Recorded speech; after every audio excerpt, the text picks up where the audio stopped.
I told my son's girlfriend she couldn't smoke in my house. An hour later, he said something that broke me. That's how it began. Just one small moment. One simple rule. And everything I thought I knew about my son, my home, and my place in his life started to fall apart. It was a Saturday morning, the kind that felt calm and bright. I had woken up early, made coffee, and opened the windows to let in the cool air. The house smelled like cinnamon and soap. Clean, warm, familiar. My son David had called the night before and said he would be visiting with his girlfriend, Lily. I was happy about it. It had been weeks since I saw him. He sounded busy and tired on the phone, but I could hear a smile in his voice. I had even baked his favorite pie, apple crumble, the same way I used to when he was little. I remember standing by the oven that morning, humming a tune, thinking how nice it would be to sit together again. They arrived around noon.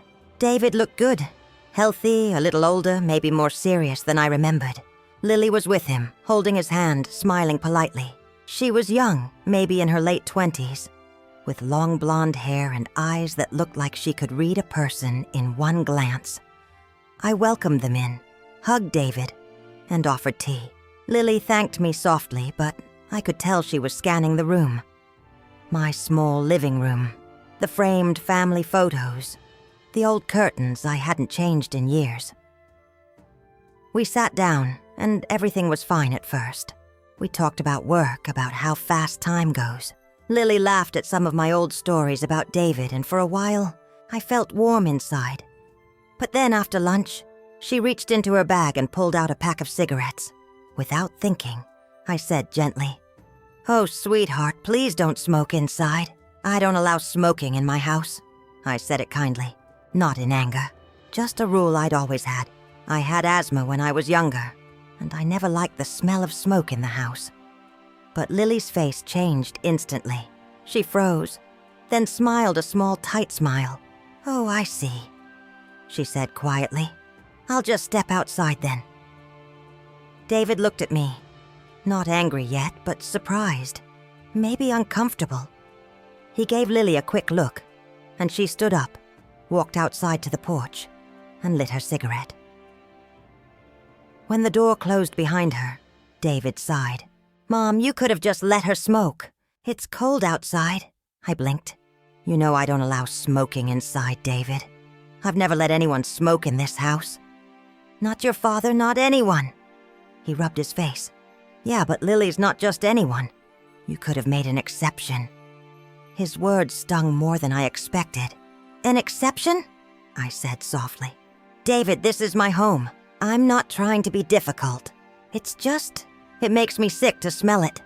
He didn't answer.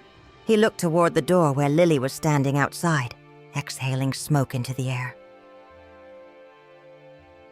We sat in silence for a few moments, and the room suddenly felt colder. When Lily came back in, she didn't sit beside me anymore. She sat next to David, holding his arm. She didn't look at me much after that.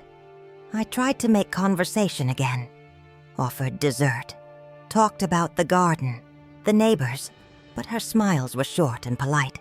David answered with fewer words. After a while, they said they needed to leave early. Something about meeting friends for dinner.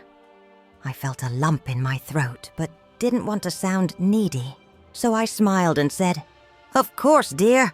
Drive safe." David kissed my cheek quickly. Lily waved from the door. But before leaving, David turned back, looked at me, and said quietly, "Mom, you really should try to be more open-minded sometimes." And then they left. I stood there by the door, the smell of her cigarette still faint in the air. My chest felt heavy. I didn't know what to say, even to myself. I sat down on the couch and looked at the empty plates on the table. The pie I had baked sat there, untouched. That's when I realized it wasn't just about smoking. It was about something bigger. Something had changed in my son, and maybe, without knowing it, something had changed in me too. That night, I barely slept. I kept replaying his words in my head. You should try to be more open-minded. What did he mean? That I was old-fashioned? That my rules didn't matter anymore? I remembered when he was little, how he used to bring his friends over and laugh at the dinner table. He'd always tell them, "My mom makes the best food." Now he left without even eating dessert. The next morning, I sat by the window with my coffee, staring at the small patch of garden I'd cared for so long. The flowers were still wet from the night's rain. Everything outside looked the same, but inside me, something felt heavy and strange. I thought maybe I'd overreacted. Maybe I should have just let Lily smoke outside quietly without saying anything. Maybe I should have kept my mouth shut and avoided the whole thing. But then again, wasn't it my house? Didn't I have that right? I tried calling David later that day just to check in. The phone rang a few times before he answered. His tone was polite but distant. "Hey, Mom." "Hi, sweetheart," I said, trying to sound cheerful. "I just wanted to make sure you two got home safe yesterday." "Yeah, we did," he said shortly. I waited, hoping he'd say more, but he didn't. "I'm sorry if I made Lily uncomfortable," I said finally. I didn't mean to upset her. There was silence on the line for a few seconds. Then he sighed. "She just felt judged, Mom. She said you looked at her like she did something wrong." "I didn't mean to," I whispered. "I just asked her not to smoke inside." "I know," he said. "But sometimes, small things like that can make people feel unwelcome. You know," I bit my lip. "David, my house has always been open to you. Always. I love when you come." "I know, Mom," he said again, but softer this time. "Look, I'll call you later, okay? We've got some errands." And then the line went dead. I sat there with the phone still in my hand, staring at nothing. The silence in the room felt loud. Days turned into weeks, and he didn't call back.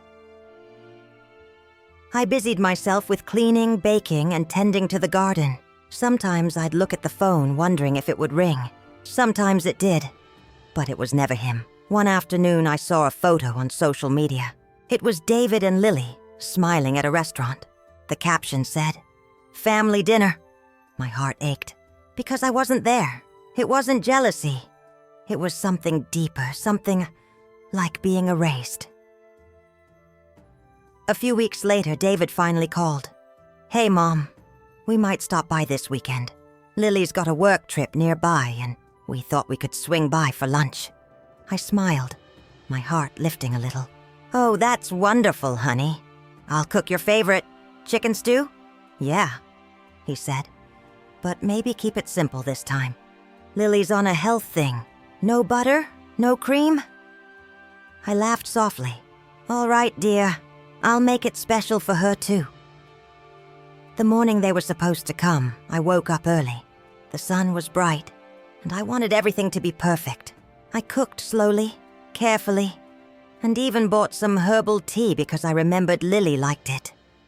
When they arrived, Lily smiled, but it was the same polite smile as before.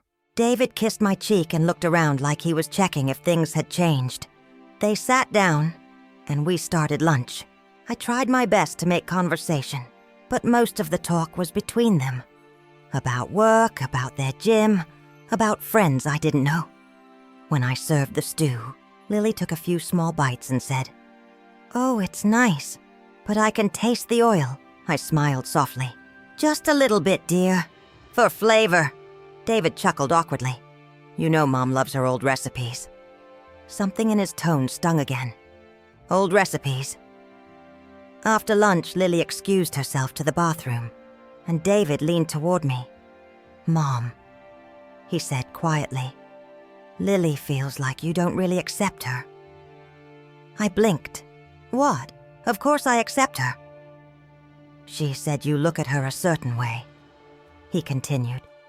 "Like you're judging everything she does." My heart sank. "David, I'm not judging her. I'm trying to get along," he sighed, shaking his head slightly.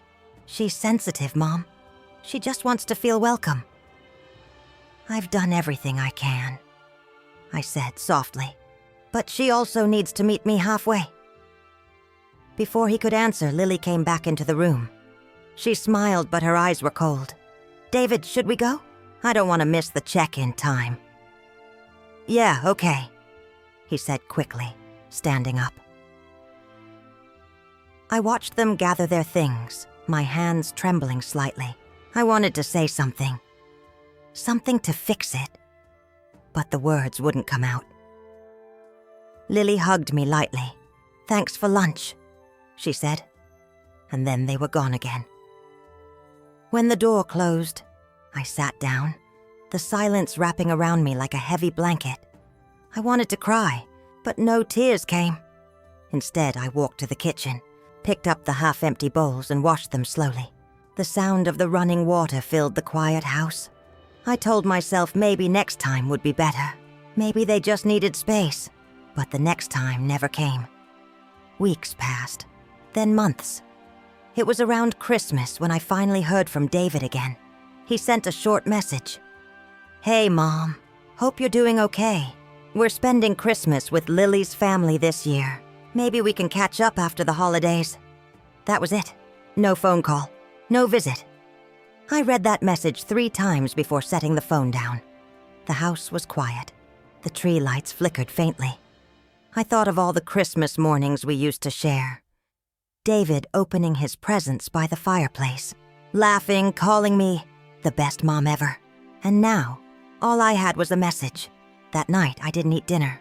I just sat there, holding an old photo of him as a boy, wearing his little red sweater, smiling with missing teeth.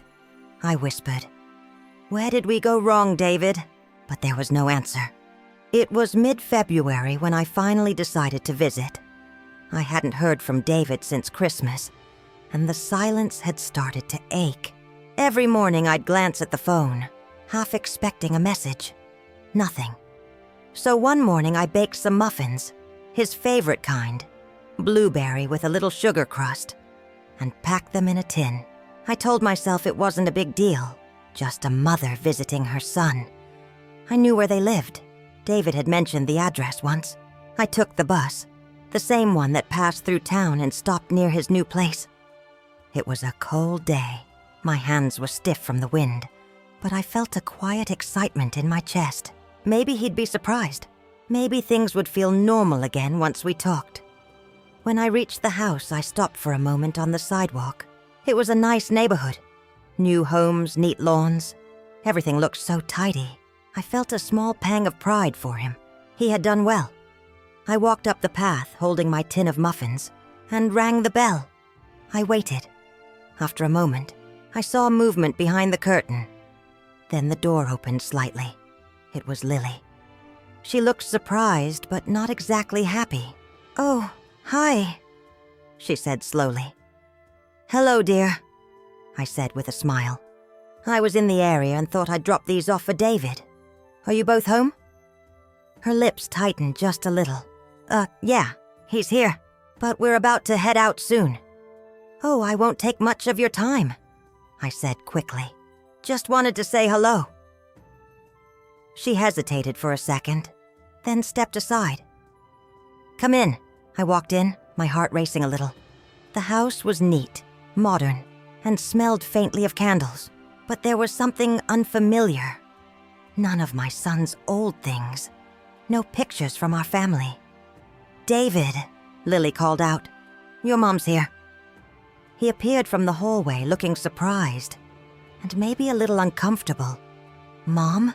he said. "You didn't tell me you were coming." "I know, dear," I said softly. "I just wanted to bring you something. I baked your favorite muffins." He smiled faintly but didn't move closer. "That's nice, Mom, but you really didn't have to come all this way." "Oh, it's not far," I said, waving my hand. The bus dropped me just down the street. Lily crossed her arms. "We were just getting ready to go, actually. We have a thing with friends." I felt a small pinch in my chest. "I won't keep you. Just thought I'd drop by for a few minutes." I looked around the living room. It was warm and beautiful, but I didn't see a single picture of us. Not even one from his childhood. I wanted to ask why, but something in me said not to.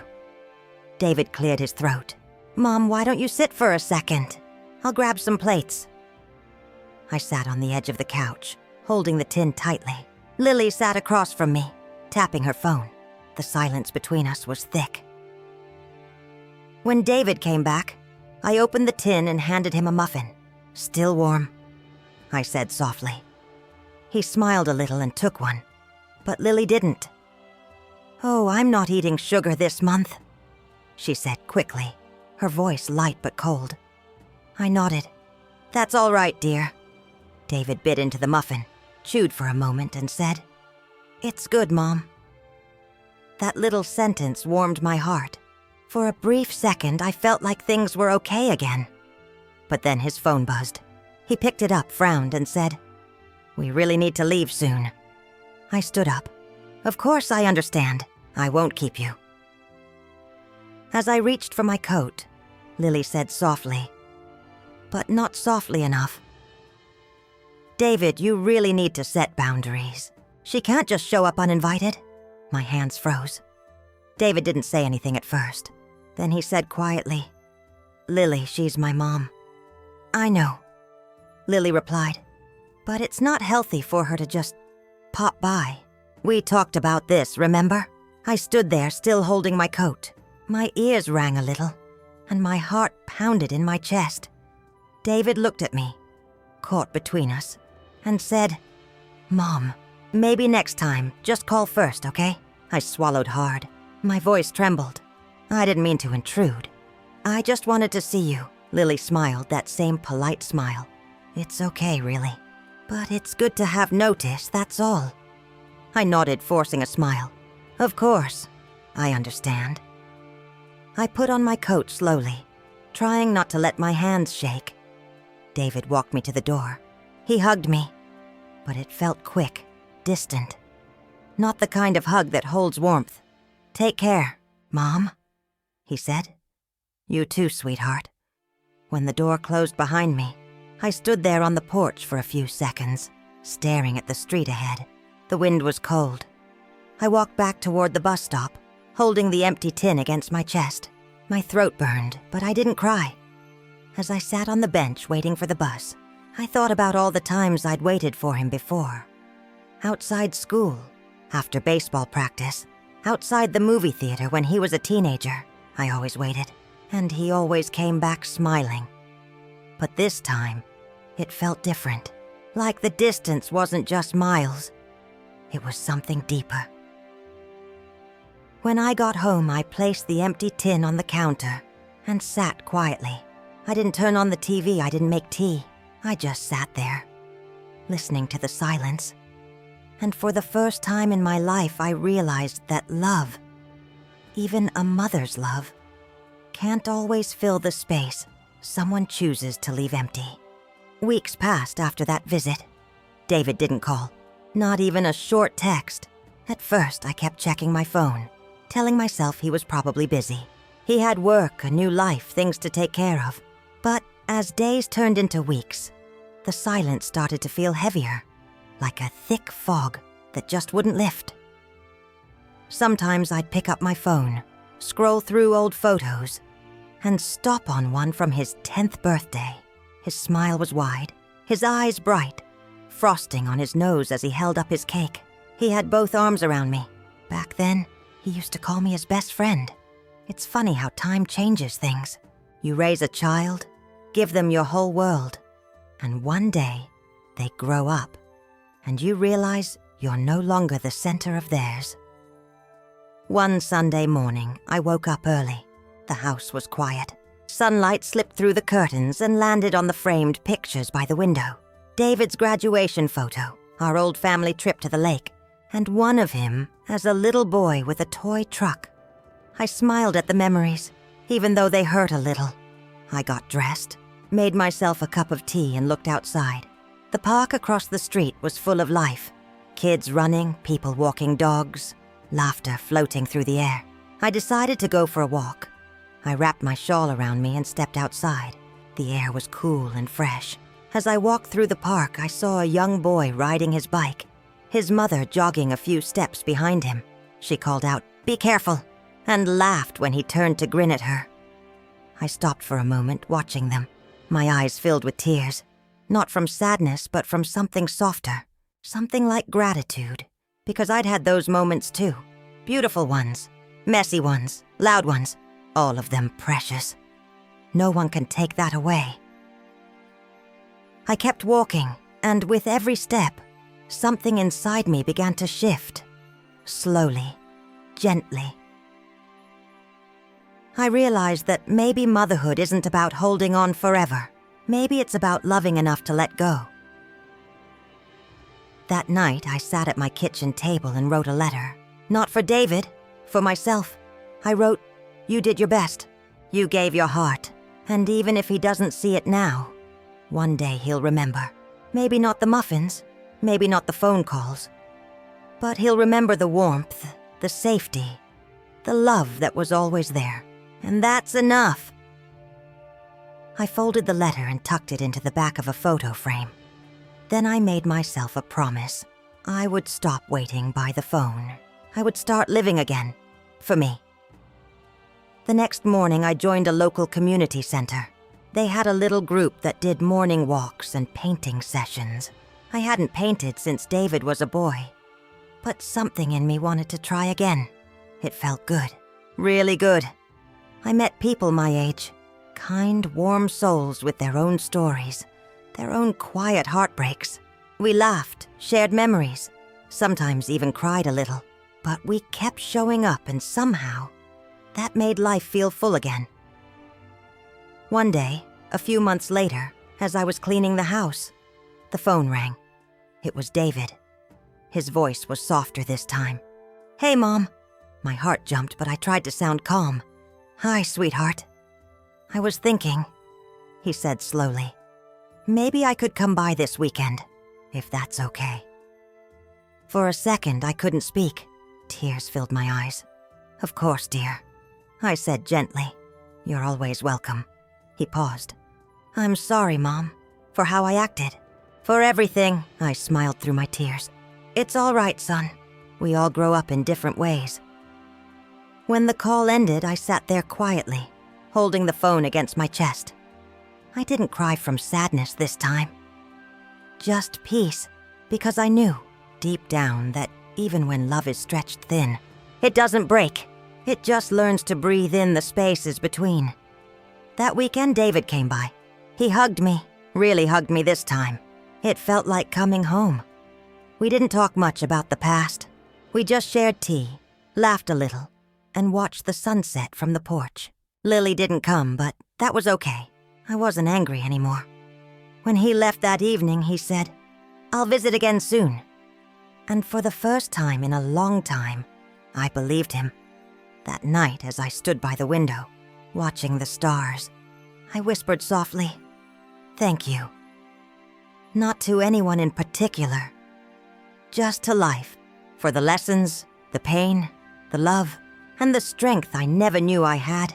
And if someone out there, another mother, ever finds herself sitting alone after her child walks away, I hope she knows this too. You're not forgotten. Love doesn't vanish. It just changes its shape.